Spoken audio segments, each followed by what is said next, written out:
Okay, good afternoon, everybody. Good afternoon. Welcome to Paul's Monday Market Update number 227 for Monday, 15th of June, 2026.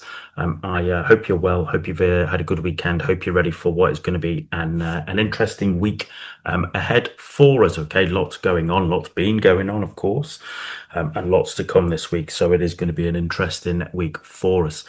If you are joining us for the first time, the Monday Market Update is just that. It is me flying through as much as I can share with you in the next 30 minutes, looking at strength and weakness within FX, indices and commodities markets, looking at some charts of interest you might want to add to your watch list, and then a look at the live markets. It's not a signal service. It's not trade recommendations. It's me sharing with you what I'm looking at, which might be of relevance or help to you in your own trading and investing decisions. And as always, okay, you're always very welcome here, but just remember, you're always responsible for your own trading and investing decisions. And if you want a little bit more help and support, you can also join the VTP Trader Accountability Group, which is all about helping you build discipline, accountability, and consistency in your trading, regardless of whether you've been trading for 2 months or 2 decades, or regardless of whether you're a scalper, an intraday, a position, a swing, etc. Once again, there's a bit.ly code there you can use, or the QR code. I'll take you to details. Okay, so something a little bit different, right? This is CMCX, all right? So that is CMC markets there, okay? Most people in the UK would know them as like online trading and financial services provider, brokerage, all right? So listed on the London Stock Exchange. Not unsurprisingly, revenue is heavily influenced by market volatility and trading across FX indices, commodities, equities.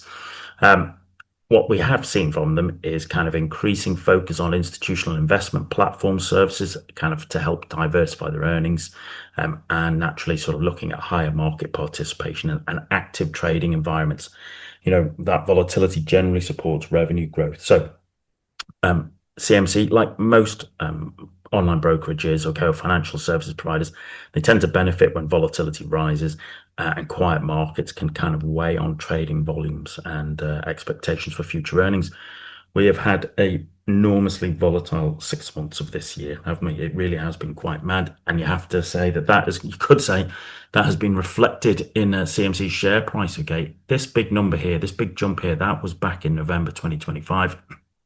That was around the time of Rachel Reeves' budget, and she had talked about invariably putting taxes on to spread betting, which had originally been, well, it continues to be free of capital gains tax, but also she was looking to put a whole host of taxes across financial services companies. And when she didn't do that, well, then basically that benefited CMC, didn't it? And then what we've seen is, from being down here at kind of like £2, which had been good support, we broke through £3, and invariably you can see from there, that has been the volatility of this year has done well for that CMC. Okay, and there we are up there at, what's that, 463 pence. That's been a great move there. And so the question now becomes, well, actually, can it hold that out? Can it, if we do get a peace deal, does that now mean that everybody just goes on holiday for the summer? Everybody's had enough of the volatility. Everybody's a bit tired and burnt out and frazzled.